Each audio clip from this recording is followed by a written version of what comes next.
arkadaşlar, bugün sizlerle birlikte şişe çevirmeye çalışacağız. Hem de tam bir dakikada. 3, 2, 1. 1. Uy.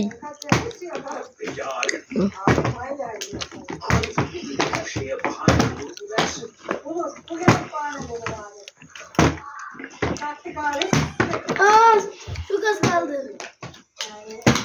Bitti. Daha süren var, yap. Var mı? Bakalım. Ben içimden kendim tutmuştum aslında.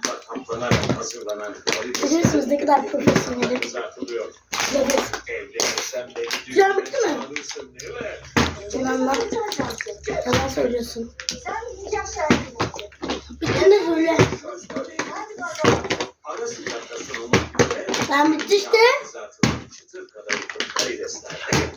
Bitti. Görüşürüz arkadaşlar. Kırmızı soğanlar halka şeklinde